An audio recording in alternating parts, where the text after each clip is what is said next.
Olá, meu nome é Guilherme, eu faço Engenharia Civil aqui no campus de Cascavel da Universidade, dentro do Centro de Ciências Exatas e Tecnológicas.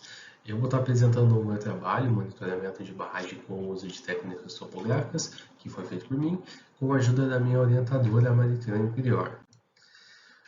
Bom, a primeira coisa que eu preciso fazer é apresentar alguns conceitos importantes. Então, começando pela definição de barragem, que foi realizada pelo da Silva e Pereira. Ela consiste em uma estrutura que o objetivo é armazenar água, minério, rejeito de mineração ou qualquer outro tipo de material. E geralmente é construída a partir de materiais como concreto, solo, rocha ou até algum próprio material de rejeito de mineração. Como é uma estrutura artificial, ela vai estar sujeita a apresentar algum risco de possivelmente entrar em colapso. E devido aos acidentes registrados nos últimos anos, como foi o caso de Brumadinho e Mariana, eles serviram como motivador desse meu trabalho. E segundo a Agência Nacional de Águas, que é uma fonte bem importante dentro do nosso território, a barragem do Lago Municipal de Cascavel ela pode ser caracterizada como sendo de alto risco e alto dano potencial associado. Para essa classificação, eles vão levar em conta a quantidade de água armazenada, a localização da barragem, a ocupação territorial na região da represa e algumas outras variáveis envolvidas. Por último, agora, conceituando o método que eu utilizei para fazer as minhas medições, segundo o Siegel, a irradiação tridimensional ela vai consistir na aferição de direções horizontais, ângulos verticais e distâncias entre os pontos de interesse, formando assim um sistema de coordenadas dentro da minha região estudada. Bom, meu trabalho ele teve como objetivo então estar avaliando a estabilidade do lago, da barragem do Lago Municipal aqui de Cascavel, utilizando a estação total geodética GD2 e 8, que é o modelo dela, utilizando o método de radiação tridimensional, como foi dito antes. Bom, então, obviamente, eu utilizei a estação total, a geodética GD2 e 8, como meu principal material, só que além disso eu também utilizei o tripé, que serviu de suporte para ela, o prisma e também o bastão do prisma. Agora explicando de fato sobre o método, né? O primeiro passo consistiu na demarcação de pontos de controle ao longo da barragem. Neste caso, a gente marcou 7 pontos distribuídos ao longo da montante da estrutura, e além disso, a gente marcou um ponto que a gente chamou, que é conhecido geralmente como ré, que vai servir como ponto de referência para essas medidas que eu vou fazer dentro da minha estrutura. A estação ela vai ser instalada dentro de um ponto que eu possa ver a maior parte da minha barragem. E para garantir que esse sempre fosse o mesmo ponto, para evitar erro, a gente colocou um piquete nesse ponto, então todas as vezes que eu fosse fazer a minha medição, eu ia saber exatamente o local que eu fiz a minha medição em todos os outros momentos e ia instalar exatamente naquele local. Dentro da estação, a gente vai realizar a configuração dela. Então, a gente vai estar arbitrando coordenadas para a posição dela, que nesse caso a gente optou por arbitrar 1000, 1000 e 100, para N, E e Z, respectivamente. Então, após isso, a gente vai visar o ponto de ré para ter referência das medidas, então a gente vai estar realizando a medida dos pontos da barragem, que vai me resultar em coordenadas para cada um desses pontos. Como o local que a gente teve que instalar a estação não possibilitava fazer toda a aferição da estrutura, a gente precisou realizar o transporte do equipamento.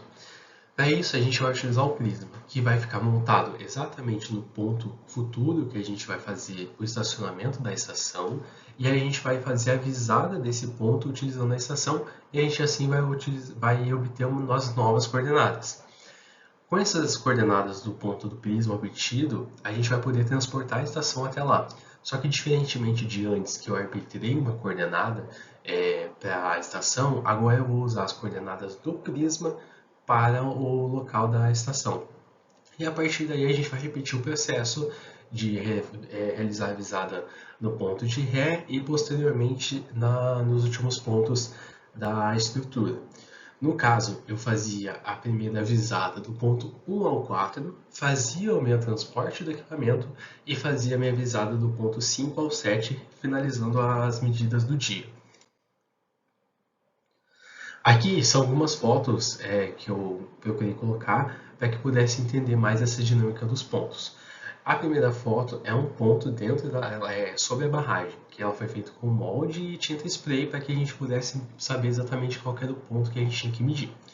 A segunda, já vai estar mostrando o ponto de ré, que também funciona do mesmo esquema com molde e tinta spray. E a gente procura colocar esse ponto em uma estrutura fora da barragem para que qualquer possível alteração que tivesse, movimentação que tivesse, não impactasse no meu ponto de ré. E a última é um exemplo de como era avisada no equipamento. Então a gente usava a luneta para medir esses pontos e aí eu resolvi colocar uma imagem para exemplificar isso. Bom, então como dito antes, as medições elas eram obtidas coordenadas N, E e Z para cada um dos 7 pontos estabelecidos. Então ali na tabela 7 é um exemplo desse esquema.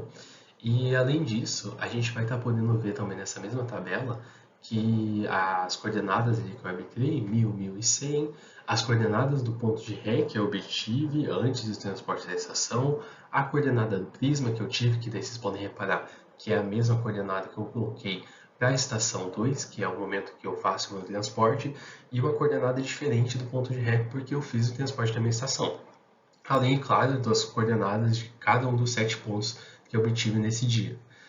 Na tabela 2 é a variação que ocorria entre um par de medidas, que nesse caso é a variação entre, entre as variações de coordenadas da medida 1 para a medida 2. Para as 3 coordenadas deste ponto, né? Claro. Como a gente pode ver, as variações que ocorriam eram bem baixas ali na casa de milímetros, então isso é um bom indicativo de que as nossas medidas estavam sendo precisas. Esses valores de distâncias e azimuths, eles podem e provavelmente vão ter imprecisões vindas do equipamento ou até mesmo do operador. Essas variações que ocorrem no equipamento, elas vão estar podendo ser checadas dentro do próprio manual do equipamento, que para o caso da estação que a gente utilizou é de mais ou menos 5 milímetros para a distância e 2 segundos para o ângulo. Com isso, a gente pode calcular as incertezas que podem ter ocorrido durante a coleta de dados. E depois a gente faz o cálculo do desvio padrão para essas distâncias que vão estar sendo mostradas ali na tabela 3. O desvio padrão ele ficou na ordem de 0,005 metros, ou seja, vai estar dentro ali dos 5 milímetros, que está dentro da incerteza do equipamento. Portanto, a gente vai estar concluindo que as nossas medidas elas estão válidas. A gente não teve nenhum erro acima do que o equipamento poderia ter. Sendo assim, a gente pode fazer a média de todas as variações que ocorreram durante as 5 séries de medidas que eu fiz. Então, eu tinha minhas variações de medidas de cada dia, de cada ponto, e eu fiz uma média dessas 5 variações e cheguei naquela variação média para as 5 medidas que eu realizei ao longo do estudo. Então, como apresentado ali na tabela anterior, na tabela 4, a gente pode ver que a maior variação horizontal foi de 2,1 mm e a maior variação vertical foi de 2,3 mm. Se a gente comparar com a referência utilizada por Siegel, que usou um parâmetro dentro do estudo de instrumentos de auscultação das obras civis, valores de controle para leituras dos instrumentos, que foi realizado pela Copel, a Copel vai estar definindo que a maior variação horizontal é de 15 mm e a maior variação vertical é de 10 mm.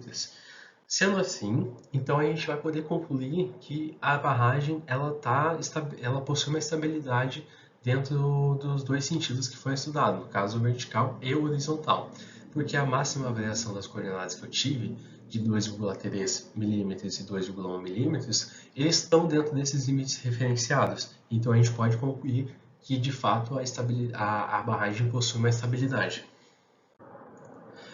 Bom, por último, eu gostaria de agradecer ao UniOeste pela bolsa concedida que pôde favorecer meu aprendizado ao longo dessa pesquisa.